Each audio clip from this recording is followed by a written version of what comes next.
Good morning and welcome back to the drawing studio. This is the fourth or fifth installment in the color mixing series, and this is the last one. This is where we actually take the theory and the principles that we've been introduced to and we apply them to observational color mixing from life. So this will be in two parts. The first part, I want to review the basic terms, the vocabulary that we've come up with, and the understanding of the color theory that underlies color mixing. Then in the second part, we're going to do an up-close, sort of narrated color mixing from life, so that you get to see how all this stuff actually meets the world. Cool. So first things is, let's go back to our basic terms. Well, first of all, good morning. Let's go back to our basic terms. I made this chart, which is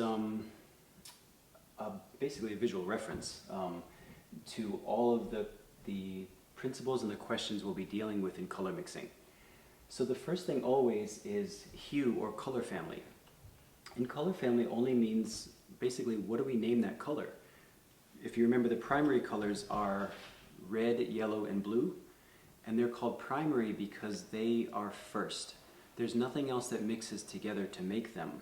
They're sort of the first arrivals, and from those colors, in color theory, all other colors are made. So the primary colors, you can see here on my palette, are red, blue, and yellow. Then we have the secondary colors. Secondary meaning that when primaries mix together, they create an offspring, a secondary color, which are orange, purple, and green. So you can see that orange is made from red and yellow, purple is made from red and blue, and green is made from yellow and blue. Pretty clear, right? So that's color family. It basically means like any given color, the color of my coffee, the color of my shirt, the color of the sidewalk, it has some color family that it comes from more dominantly than another color family. So part of our skill that we're going to develop is how to perceive the originating color family of any given color that we encounter. This will become clearer as we mix from life. So that's color theory, that's color family rather, and we call it hue in this case. The next one, now these three are interchangeable. One doesn't take priority over the others because each of them might be more relevant at any given time as we're mixing a color from life. So these are laid out in no order of value, no order of importance rather. Temperature. This here has green running from a cooler blue-green to a warmer yellow-green. So color temperature indicates just how warm or cool a given color is, and every color will have a range of warmth or coolness. In color theory, the warm hemisphere is red, yellow, and orange, and the cool hemisphere is blue, green, and purple. So all of these terms are relative, meaning it sort of depends on what they're next to, whether they appear warm or cool. But there are some absolutes. In color theory, blue is considered the coldest color, and orange is considered the warmest color. But even that is within the context of the color wheel, right? So that's color temperature, just how warm or cool a given color is. The second one would be value, how light or dark a color is. This is really important, especially if you're painting in high key, like high intensity colors. It can be very easy to forget how light or dark the underlying value actually is. So value is a word that indicates the lightness or darkness of any given color. So the analogy that we used earlier was if you had a flower garden in full bloom, you'd have all kinds of colors going on. Now if you took a black and white photograph of that, every one of those colors, no matter how vivid or dull, would reveal rather its underlying value, meaning its underlying darkness or lightness on the grayscale. So every color you encounter has an internal value, and the best way we have for assessing that is to squint down at it. So when you squint down at, let's say, a ripe tomato, with open eyes you'd say that's really bright. So you might think that that means it's light in value. But if you squint down at it, you realize that it's actually quite a dark color. And if you put it next to a white piece of paper and squint it down, the squinting down reduces the saturation of color, and it reduces the attention to details, so you're able to gauge contrast, meaning changes in light and dark, a little more easily. So that would be value, the relative lightness or darkness of any given color. Now the third one is saturation. So you can see here on the chart, I have red going all the way through like down the line until it reaches like a deeper umber brown. Now that was only achieved by mixing the red with its complementary opposite, which is green. So we'll get to that in a moment. But basically saturation is the relative intensity or dullness, you might say, although I don't like that word, it's sort of a pejorative, or what would be a good word? Neutrality is a good word. So saturation is the relative intensity or neutrality, dullness of any given color. So you could imagine in the red family you have a tomato, you have a fire engine, you have a brick, right? So each of those would assign itself somewhere along a saturation scale. So another way to think about saturation is it basically is how close to the parent color is that color that you're looking at. So how easily can you name it back to either a primary or secondary color? So if you look at a sidewalk, you might say its dominant color family is blue, because we can't say gray in this case. You might say its dominant color family is blue, but it's really far from blue. So if you held up a blue next to the sidewalk, you think that paint has to go through a lot of changes to reach the color of that sidewalk. But its dominant color family might still be blue. That might be where it started. It's just a much more neutralized version. And neutralized only means that as it left its color family, it got mixed up and influenced by all kinds of other things. So that's basically what neutrality is. It's moved away from its native hue, its native color family, and been out in the world, got mixed up with other influences, and it's still traceable back to that, but now it's much more subtle, distinct, particular. So that's saturation.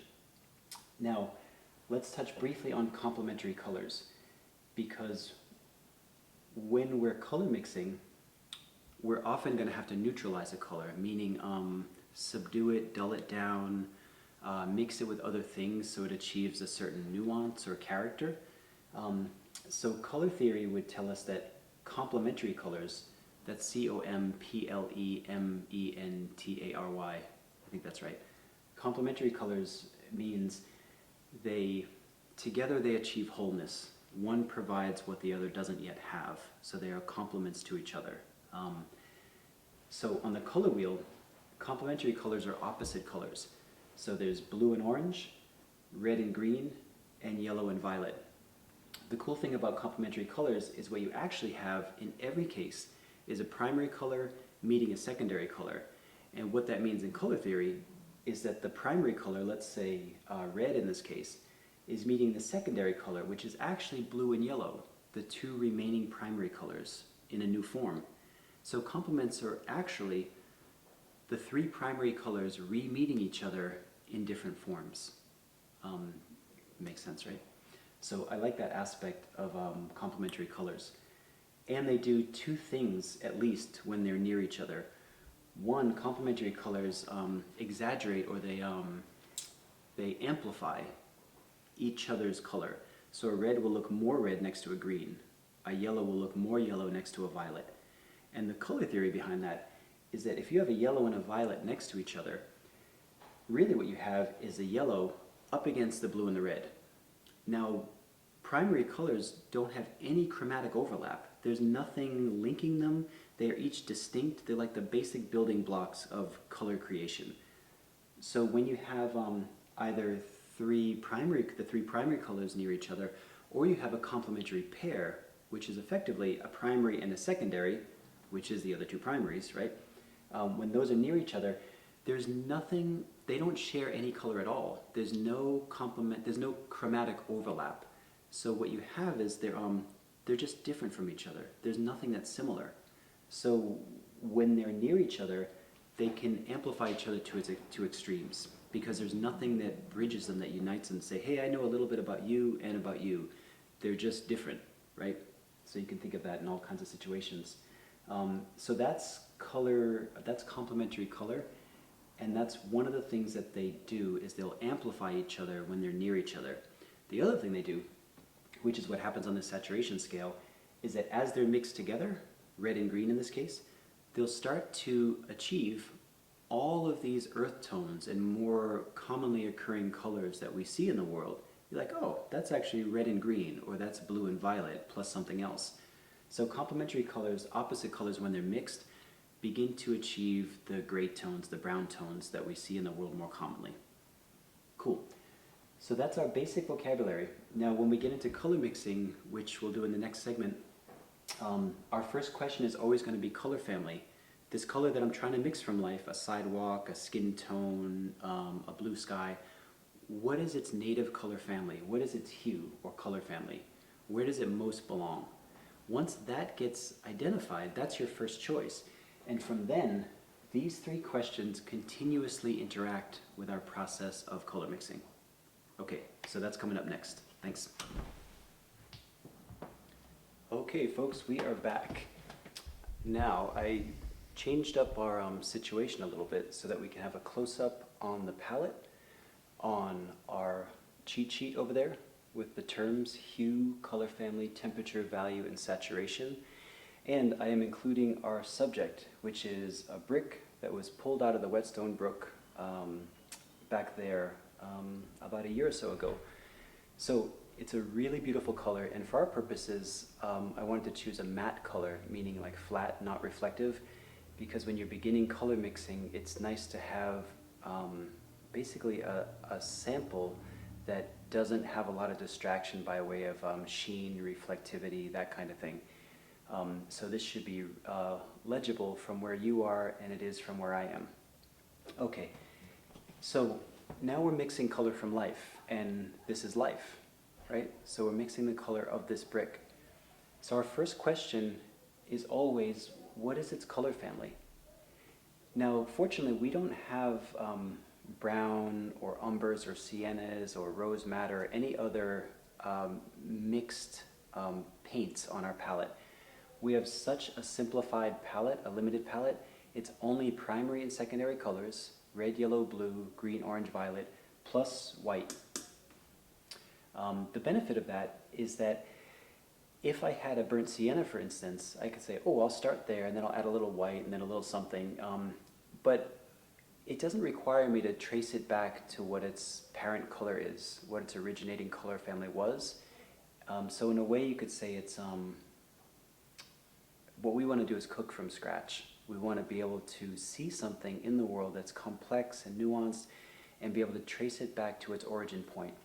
So in this case, we always have to trace back the color we're trying to find to a primary or secondary color starting point.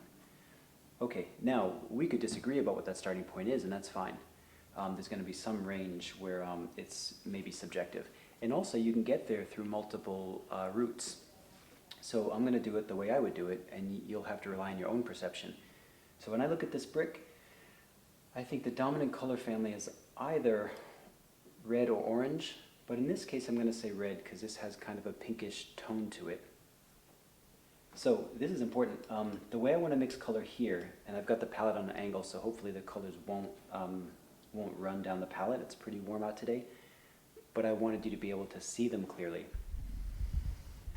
What I'm going to do for our purposes of color mixing, and I actually recommend it generally, is I'm going to mix and leave a trail as we go, so that way you get to see what the changes that we made are and how they refer back to what happened before.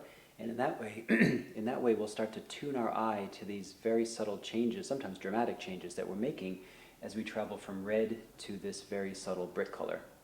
Okay, the other benefit of that, if you're actually painting, making a painting, is if you're trying to find a local color, like basically what the summary of this color is, if you're trying to find that, you may come upon colors on the way to finding that color that actually are very relevant to other things that happen within this brick or within that flesh tone or that, sidewalk or whatever it might be. So leaving sizable footprints of other color can be really helpful, because then you can go and grab some of that and say, oh, that's actually just right for the shadow if I add a little blue to it. So in a way, you're leaving these little pockets of color that may become useful to you when you're actually painting. Okay, so for my purposes, I'm going to leave the footprint trail just so we see where we started and where we're going. So we started with cadmium red deep, and that's the first step on the path. We're trying to get from here to here. Now what I can do is then reference it and say like, whoa, that may have been the right first step, but it's definitely not there yet. So now what you want to ask at every stage of observational color mixing is, what is the largest obstacle? in terms of these categories, temperature, value, or saturation.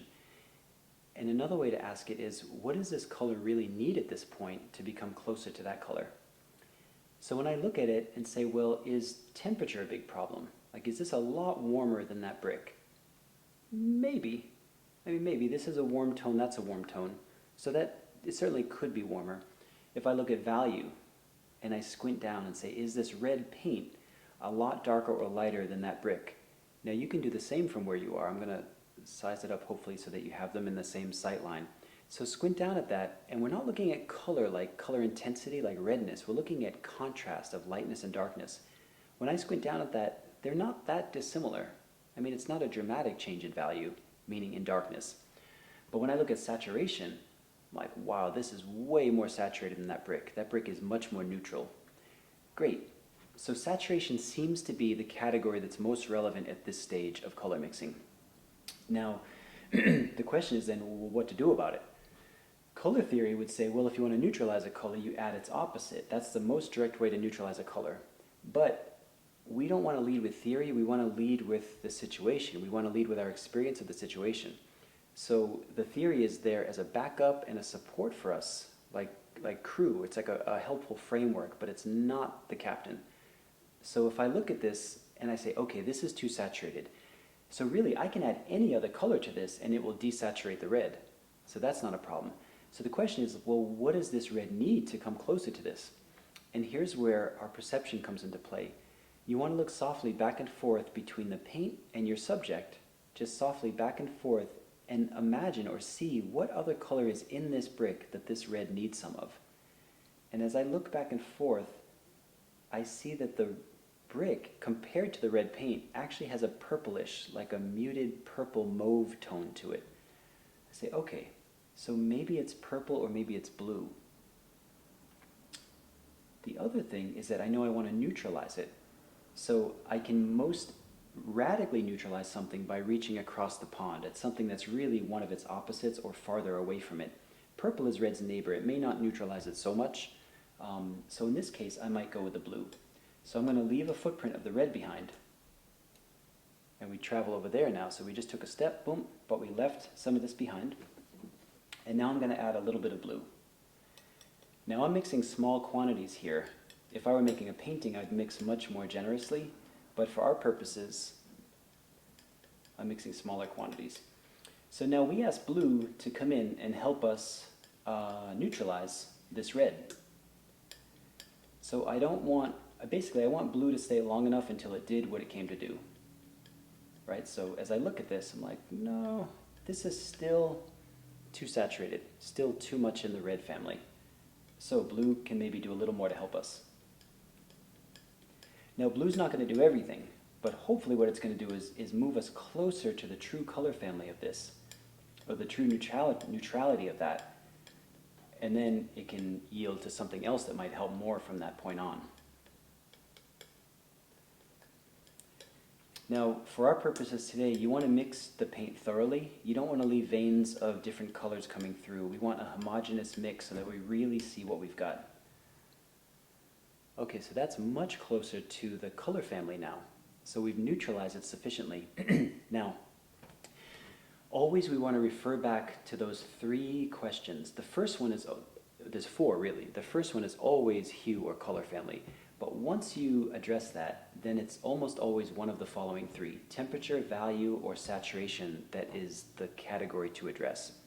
So when I look at this and say, well, what is the biggest obstacle? Is it temperature? No. I mean, I don't really know which one is warmer, which one's cooler. Is it value? If I squint down, I think the paint is now a good bit darker than the brick. So it might be value. Then say, well, is it saturation? Yeah, the paint is still more saturated. It's richer. It's more vibrant than the brick. The brick is more neutral. But I think the darkness of it, you know, this paint is actually a lot darker than the brick now. And something else, this brick has a quality to it, like a dusky quality, like a milky quality almost, dusty, that seems like the white, this titanium white over here, might help it address. So in this case, we can get two birds with one stone. We want to lighten the value of this, meaning we want to make this darker red a lighter version of itself. And we want to introduce a kind of duskiness, like a milkiness to it, which this brick seems to have. So the white in this case might do two things at once. So I'm going to decide that, or I'm choosing that value is actually the largest obstacle at this stage. So I leave a footprint behind, and then I go over, pick up some white. Now you want to be sparing with your additions because it's easy to overshoot, and then you sometimes have to go back a few steps or back to the beginning, and that's a drag. So you can always add more, but it's hard to take it away. So just until you become more familiar with the strength of your pigments, just add little bits and creep up on it. So I'm adding the white, and I'm not leaving white until it came to do everything that it can do. And all I'm asking white to do is to address the value. Basically to bring this paint to a similar level of darkness as the brick is. And that's one of the sort of the calming, like the comforting things, is that we really don't have to do everything at once. We ask white to come in and help us with value, and I know the color's changing and I'm seeing a lot of magenta in there. I don't have to worry about any of that right now. I'm just concerned with letting white help us lighten the value of this. Okay, so now if you squint down at that, it's getting pretty close. But I think it could be a little lighter still. And what the white is revealing is that this color is still too saturated. It's got like a magenta hue to it, a magenta cast. So that's something to address, but white's not going to help us with that. White is just helping us with value.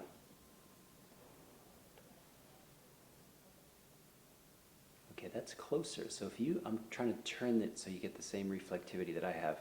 If you squint down at it, it's not that much darker or lighter than the brick anymore. I don't believe, at least from my point of view. So then you say, well, what is going on? What does it need actually? Now if I look from here to here, from the paint to the brick, what you want to do is sort of look softly back and forth and what other colors are emerging from the brick that the paint needs. So one thing that I see is the brick is a lot more orange than the paint is. Now I know that that's also going to make this more like warmer and more saturated, and that's not necessarily what I want. So you think, well, maybe there's a better option. What else do I see in the brick that's coming out?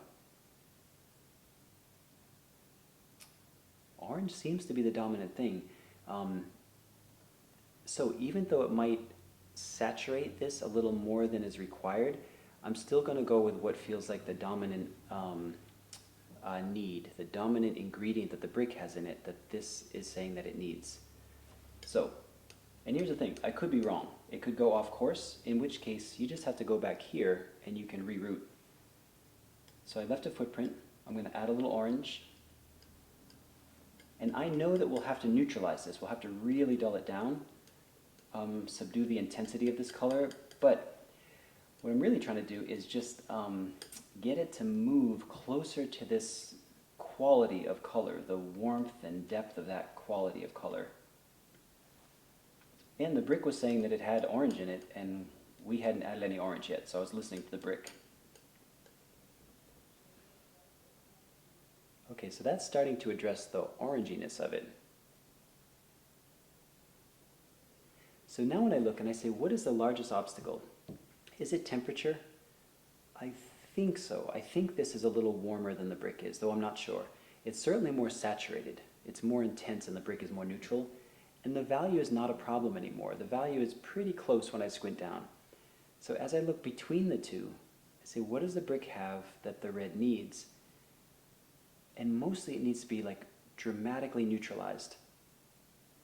So this is still in the red family, in the red-purple family, and it would be neutralized somewhere over here. And I can see that the brick still has a yellowy orange quality that the paint doesn't have, and I want to neutralize it. So by adding green, I may be able to neutralize it because green is the opposite of this reddish color, and green also has yellow in it, right? Because green is the secondary color between blue and yellow. So green might give us both the neutrality and the yellow that we're looking for.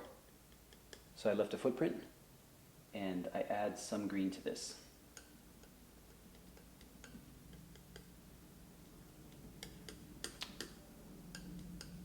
So you can feel that's really starting to settle into this color region. So I think green was the thing. Now you may not always perceive what the color needs next. And when you can't, when you just like don't have a sense of it, like there's no inkling like, oh yeah, I see green or purple, then you go back to the color theory and these questions to say, well, I know it needs to be neutralized, like pretty dramatically. What is the opposite of the color that I have currently? And let me try some of that. So in the absence of perception, you have this structure to fall back on. And then your perception will get more and more tuned in, and the structure will become a support that's available when you need it, but you'll be able to move a little more spontaneously. So you can see now that green really did a good job of neutralizing this color.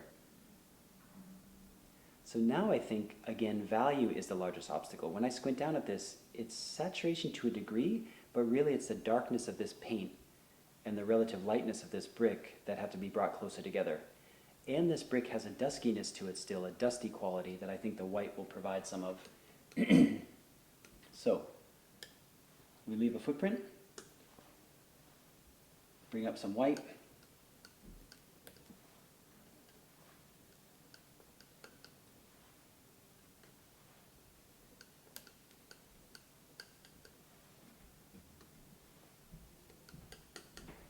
this is a great way too, because we're working with a limited palette, and if you choose to work with a limited palette, it's a great opportunity to get to know the strength or weakness of certain pigments, what their qualities are, like how they are when they mix together, what they can do, what they can't do.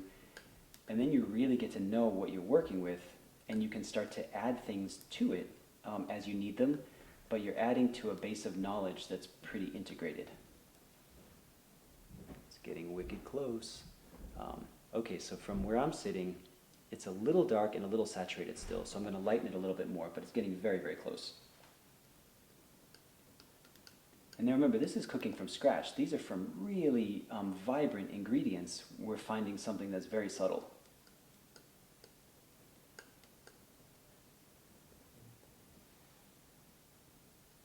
Okay, this is really, really fun.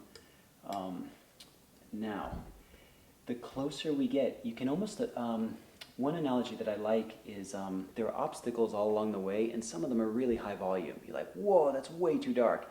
As you turn down the volume on those dramatic obstacles, intensity, value, whatever it might be, as you turn down the volume on those, you start to see subtler disturbances, subtler, smaller obstacles, right? Like little tunings that you can make. So that's the stage we're moving into. So when I look from this to the brick, like that is pretty darn close. I mean, it's really close. But I think it could get a little lighter, and it has to be neutralized a little bit more. So I'm going to add actually a tiny bit more green to it. So I leave a footprint again, add a little green to this, because I just want to knock down some of the redness. Now I think, I'm going to hold this up so you can see. I think you can see the difference between that and that, just having added that little bit of green. You can see the rosiness of that comes out next to this green. So that's what we were talking about complementary colors. Because this has green in it, it's pulling out the red in that. Red and green are opposite colors. Oops, I'll do that. There we go. I think that's right. Okay, more better. So there's that. Really close. It's so close. Now it needs a little more white.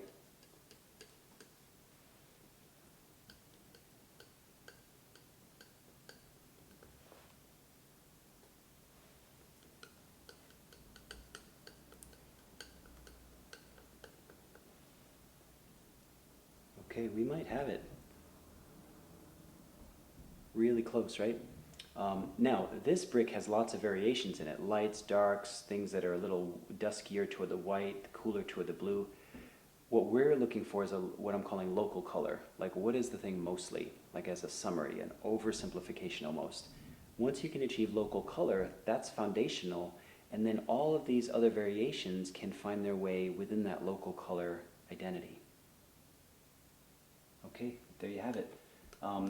So to summarize, well, also just by way of encouragement, This framework just takes a little effort to integrate, and then it becomes incredibly reliable to you, and you can see any color in the world and find it through very basic ingredients.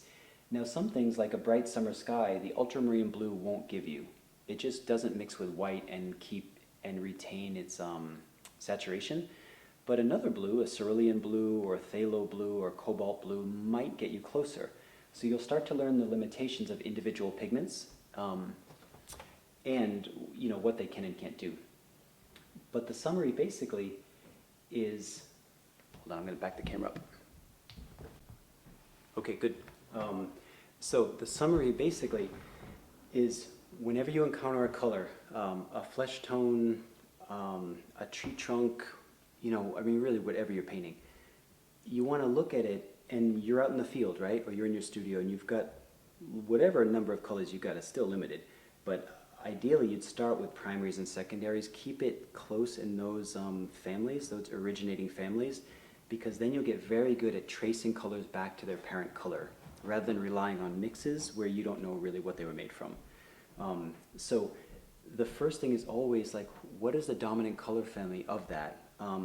This might, it might be red, right? But then it's going to need a whole bunch of white and other things. So the first thing is to locate what is the dominant color family or hue, right? And then after that, what category does the obstacle I'm encountering fall into?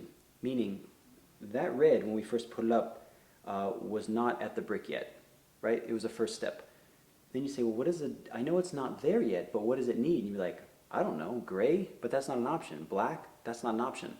So you say, well, what is the largest obstacle, right? You say, is it temperature? Not so much. Value? Maybe. Saturation? Definitely. So that narrows the field of inquiry, right? You know the territory that you're looking into. You say, oh, that's saturation. Great. Now, what is the brick telling me that it needs to be neutralized with? Is it green like color theory would tell us, or is it, actually it's more blue because this is more purpley?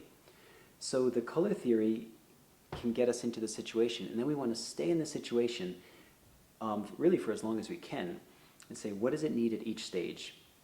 Then once you ask something to come in, so we bring in blue or purple, we mix it, let that choice stay with you long enough to do what it came to do, and then say, okay, great. Now it's not so saturated, but value's the problem. Hey, let's bring in white. And white comes in and stays until it addresses the value, and it brings the contrast closer together between the paint and the subject that we're looking at. So these three questions, after color family is found, these three questions will rotate in and out of the situation, right? And you'll get closer and closer, and you'll have to make more and more subtle tunings. But those tunings are always going to fall in one of these categories. Can I say that? Yes, that's true. Sometimes you deal with transparency and opacity. We don't have to worry about any of that right now. In terms of like opaque color mixing, the tuning is always going to be one of these three categories. That's always going to guide your inquiry, right?